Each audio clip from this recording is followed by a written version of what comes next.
कर दोस्तों, देखिए इसके पहले का जो वीडियो था उसमें हमने केवीएस टीजीटी एग्ज़ाम के बारे में, क्या सभी विषयों का सिलेबस एक होता है, एग्ज़ाम में कौन कौन से प्रश्न पूछे जाते हैं, एग्ज़ाम के बाद इंटरव्यू में क्या पूछते हैं और इंटरव्यू के बाद जो फाइनल मेरिट होती है वो कैसे बनाई जाती है, और इंटरव्यू को हिंदी में देना चाहिए या इंग्लिश में देना चाहिए, केवीएस की प्रीवियस ईयर की कट ऑफ कितनी गई थी, ये सारी जानकारी मैंने आपको इसके पहले के वीडियो में उपलब्ध करवा दी थी। ये भी बताया था कि केवीएस के लिए आपको कोचिंग करनी चाहिए या नहीं करनी चाहिए। तो ये वीडियो काफ़ी इंपॉर्टेंट है, जिसका लिंक वीडियो के डिस्क्रिप्शन और पहले कमेंट में आपको मिल जाएगा, तो उसको जाकर आप लोग देख सकते हैं। जैसा कि आप लोगों ने कई सारे सवाल किए कि केवीएस पीआरटी के बारे में भी कुछ जानकारी उपलब्ध कराई जाए।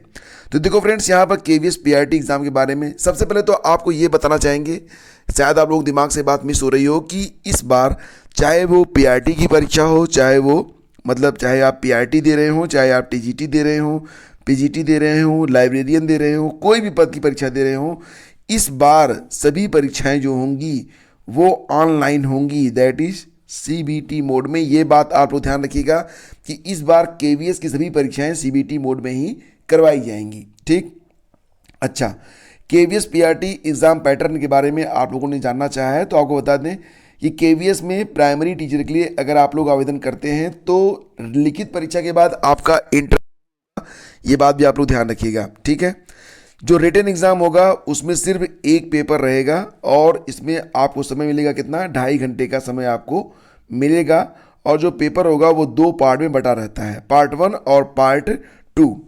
पार्ट 1 में आपको हिंदी मिलेगी और इंग्लिश मिलेगी। हिंदी से 10 प्रश्न होंगे, इंग्लिश से 10 प्रश्न होंगे, 10-10 अंक के, नेगेटिव मार्किंग नहीं रहेगी। ये बात मैं आप लोगों को कई बार बता चुका हूँ, तो इस बात कंफ्यूज मत होइए कि कोई और चैनल बता रहा है कि नेगेटिव मार्किंग है तो आप लोग कंफ्यूज रहें, कंफ्यूज होने की कोई ज़रूरत यहाँ पर नहीं है। जो पार्ट 2 होगा, पार्ट 2 में कुल मिला के 130 प्रश्न होंगे। ध्यान रखिएगा कि कुल 150 प्रश्नों को आपको हल करना होगा 2.5 घंटे के अंदर। ठीक है, 150 प्रश्न, 150 अंक, यानी कि हर प्रश्न 1 अंक का होगा। गलत उत्तर पर आपको 0 अंक दिया जाएगा। अच्छा, जो 130 प्रश्न होंगे पार्ट 2 में, उसमें जनरल नॉलेज और करंट अफेयर के प्रश्न होंगे, इससे कुल मिला के 40 प्रश्न होंगे। रीजनिंग एबिलिटी के भी 40 प्रश्न होंगे, कंप्यूटर लिटरेसी के 10 प्रश्न होंगे, पेडागॉजी से आपको जो है और सब्जेक्ट कर्सन से भी क्वेश्चन यहाँ पर पूछे जाएंगे। तो आगे आप लोग ध्यान से देख लीजिए कि किस पार्ट से कितने प्रश्न आपके बनेंगे। ठीक है, यहाँ पर आप देख सकते हैं कि जनरल, ये जो पहला पार्ट होगा क्वेश्चन पेपर का, तो हिंदी और इंग्लिश से 10-10 प्रश्न होंगे, तो ये बात तो क्लियर हो गई। जनरल नॉलेज के भी देखो, यहाँ पर जनरल नॉलेज और करंट अफेयर के 10 ही प्रश्न होंगे प्राइमरी में। अगर आप टीजीटी की तैयारी कर रहे हैं तब यहाँ पर 40 प्रश्न हो जाते हैं, लेकिन प्राइमरी में मात्र 10 प्रश्न रहेंगे। ठीक, रीजनिंग से भी मात्र 10 प्रश्न हैं, जबकि टीजीटी में 40 प्रश्न होते हैं। तो प्राइमरी में अगर तैयारी कर रहे हैं तो रीजनिंग के मात्र 10 प्रश्न होंगे, कंप्यूटर लिटरेसी के भी मात्र 10 प्रश्न होंगे, पेडागॉजी से 20 प्रश्न होंगे। ठीक है, इसके बाद जो 80 प्रश्न होंगे ये सब्जेक्ट कंसर्न से होंगे, यानी कि जो सीटीईटी का आपका सिलेबस है उसमें जो जो सब्जेक्ट होते हैं, जैसे कि हिंदी हो गई, अंग्रेजी हो गई, पेडागॉजी हो गई, और इन्वायरमेंटल साइंस हो गया, ईवीएस और मैथ हो गया, ये होता है सब्जेक्ट कंसर्न। इस पर आधारित 80 प्रश्न पूछे जाएंगे, कुल मिला के 150 प्रश्न होंगे 150 अंकों पर।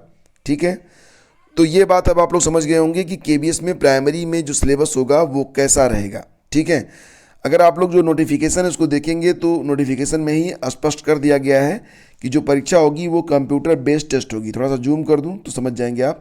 यहाँ पर आप देख सकते हैं कंप्यूटर बेस्ड टेस्ट, तो यानी कि अगर आपने अभी तक ऑनलाइन कभी एग्ज़ाम नहीं दिया है तो आप लोगों को एक बार ट्राई करना चाहिए। कहाँ पर करना चाहिए, मॉक टेस्ट कहाँ पर देना चाहिए, तो सारी प्रक्रिया मैं आपको इसी चैनल पर समझा दूंगा, तो उसको अब आप लोग समझ पाएंगे और मैं आपको सारी बातें बिल्कुल क्लियर कर दूंगा। ऑनलाइन आवेदन जो होंगे वो 5 दिसंबर से शुरू हो रहे हैं। तो केवीएस पीआरटी के बारे में मुझे नहीं लगता कि अभी आपके मन में कोई डाउट होगा, सारे डाउट्स आपके क्लियर हो गए होंगे। विस्तृत जो आपका सिलेबस है वो मैं जल्दी आपको वेबसाइट studyvithgyanprakash.com पर उपलब्ध करा दूंगा, वहाँ पर आप लोग भी विजिट कर लिया करिए कभी कभी। और देखो, यहाँ पर रुहेलखंड विश्वविद्यालय की ओर से चल रही बीएड काउंसलिंग अब पूरी हो चुकी है। प्रदेश के 149 अल्पसंख्यक कॉलेजों में करीब 2000 विद्यार्थियों ने बीएड में दाखिला लिया है और कॉलेज में इस बार कुल 21,700 सीटें जो हैं वो खाली रह गई हैं। ठीक है, कितनी सीटें? 21,700 सीटें। तो इस बार भी बीएड की जो सीटें हैं वो पूरी भरी नहीं जा सकी हैं। इसका एक मुख्य कारण जो मैं मानता हूँ वो ये है कि वर्तमान समय में हाई कोर्ट और सुप्रीम कोर्ट में बीएड और डीएलएड को लेकर जो खींचतान चल रही है, उसकी वजह से बहुत सारे अभ्यर्थी कंफ्यूज हैं। वो तो ना तो बीएड करना चाहते हैं ना तो डीएलएड करना चाहते हैं। डीएलएड तो बिल्कुल नहीं करना चाहते। डीएलएड की तो लगभग आप मान के चलिए 70% सीटें जो हैं वो इस बार खाली रह गई, और बीएड में भी यही स्थिति देखने को मिल रही है। और देखो, यहाँ पर राज्य सरकार की स्पेशल अपील पर हाई कोर्ट आज फैसला सुना सकता है अनुदेशक मामले पर। स्पेशल अपील पर सुनवाई पूरी होने के बाद 8 सितंबर को फैसला रिजर्व किया था। चीफ जस्टिस राजेश बिंदल और जस्टिस जे मुनीर की डिवीजन बेंच आज फैसला सुना सकती है। प्रदेश के लगभग 27,000 अनुदेशकों का मानदेय 2017 में केंद्र सरकार ने बढ़ाकर 17,000 रुपये कर दिया था, जिसको यूपी सरकार ने लागू नहीं किया था। ये मामला कोर्ट में था। इस पर आज डिसीजन आ सकता है। तो अनुदेशकों के मैटर पर, यानी कि जो उनका 17,000 का मानदेय है, इस मैटर पर आज शाम तक कोई भी बड़ा फैसला सामने आ सकता है। और देखो, 35,000 सिपाही भर्ती होंगे और 14,000 डॉक्टर और पैरामेडिकल। तो यहाँ पर आप देख सकते हैं कि योगी सरकार ने प्रदेश के 2 प्रमुख सुपर स्पेशलिटी संस्थानों को बड़ा तोहफा दिया है। केजीएमयू और लोहिया आयुर्विज्ञान संस्थान में अब डॉक्टरों सहित अन्य स्टाफ की कमी नहीं रहेगी। राज्य सरकार ने दोनों संस्थानों में करीब 14,000 पदों के सृजन को मंजूरी दे दी है। और इसी के साथ इसी साल प्रदेश में नागरिक पुलिस और पीएससी में कांस्टेबल और फायरमैन के 35,757 पदों पर भर्ती भी होने जा रही है। मतलब इसी साल का मतलब 2022 में, मतलब जो नोटिफिकेशन होगा वो इसी दिसंबर में जारी होने जा रहा है। नागरिक पुलिस में 26,000 कांस्टेबल बनेंगे। तो नए साल में प्रदेश में नागरिक पुलिस और पीएससी में कांस्टेबल तथा फायरमैन के 35,757 पदों पर भर्ती होगी। भर्ती प्रक्रिया में थोड़ी देरी होने के कारण रिक्तियों की संख्या बढ़ जाने से डीजीपी मुख्यालय ने नया अध्याचन भेजा है, और अब नागरिक पुलिस में कांस्टेबल के 26,200 और पीएससी में कांस्टेबल के 8,500 पदों पर, फायरमैन के 10,057 पदों पर भर्ती का जो अध्याचन है ये भेजा गया है। और दोस्तों, जब बात आवेदन की आती है, फॉर्म की आती है या फिर वैकेंसी की आती है, बहुत सारे अभ्यर्थी बहुत ही ज़ोर शोर से मांग करते हैं, मांग उठाते हैं और आवेदन भी करते हैं। लेकिन जब परीक्षा करीब आती है तो उनकी तैयारी न होने के कारण उनके हौसले धीरे धीरे पस्त होते चले जाते हैं।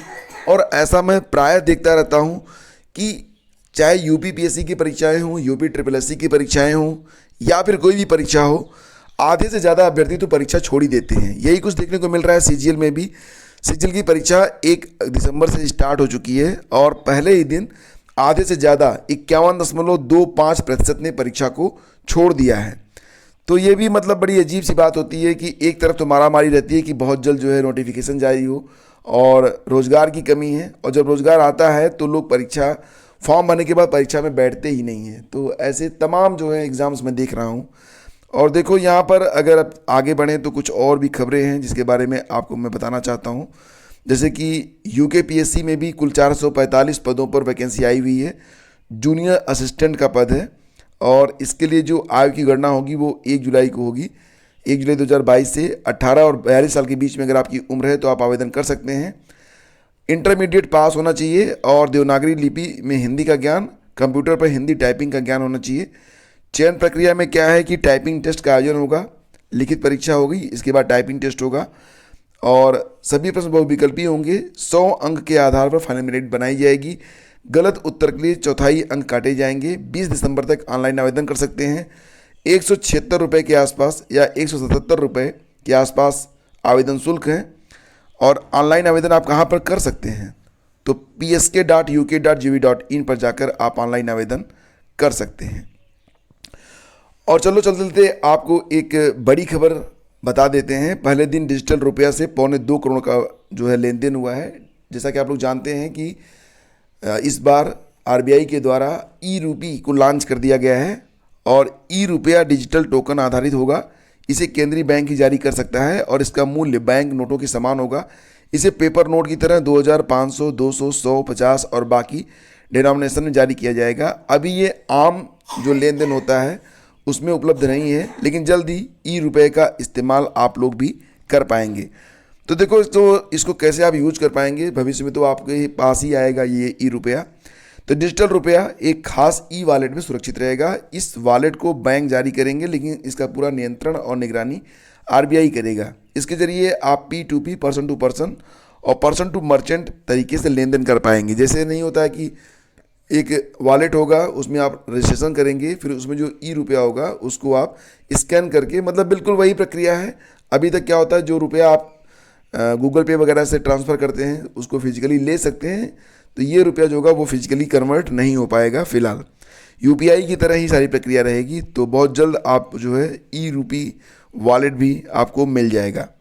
तो दोस्तों, ये थी आज की पूरी अपडेट। अगर वीडियो अच्छा लगता है तो लाइक और शेयर आप लोग कर दिया करें, यही रिक्वेस्ट रहती है बस। Thank you so much, have a great day, जय हिंद। और देखो, आज दोपहर 1 बजे तक आप लोगों को मैं KVS TGT जो स्टैटिक जीके और करंट अफेयर होता है उसमें जो 40 प्रश्न पूछे जाते हैं उस पर आधारित एक मॉक टेस्ट अवेलेबल करवाऊंगा, ताकि आप लोग समझ सकें कि किस लेवल की तैयारी आप लोगों को करनी है। थोड़ा जुकाम हो गया तो बोलने में बीच बीच में दिक्कत आ रही थी, उसके लिए आई एम सॉरी।